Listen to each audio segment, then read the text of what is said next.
ఈరోజు మనం తెలుసుకుందాము 4వ శ్లోకము దాని వివరణ. పదన్యపాణిభ్యాం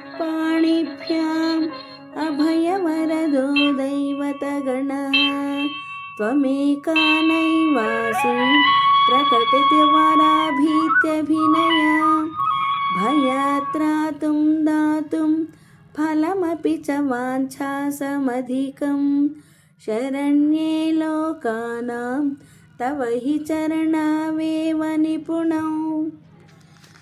దీని అర్థమేమనగా, ఓ అమ్మ, నీవు తప్ప మరొకరు దేవతల సమూహంలో లేరు. నీవు తప్ప ఇతర దేవతలు 2 చేతులతో అభయము మరియు వరమును ఇవ్వలేరు. నీవు స్థిరమైన చిత్తముతో సమాధిలో ఉన్నావు.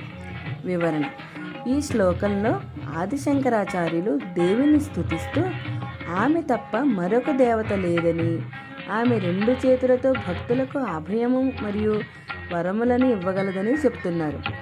ఆమె స్థిరమైన మనస్సుతో సమాధి స్థితిలో ఉందని, అనగా ఆమె సర్వజ్ఞురాలని, సర్వశక్తిమంతురాలని సూచిస్తున్నారు. ఈ శ్లోకం దేవి యొక్క ఏకైకత్వాన్ని మరియు ఆమె యొక్క గొప్పతనాన్ని వర్ణిస్తుంది. ఈ వీడియో మీకు నచ్చితే వెంటనే లైక్ చేయండి, కామెంట్ చేయండి, షేర్ కూడా చేయండి, సబ్స్క్రైబ్ చేయండి. తాళం తత్వం.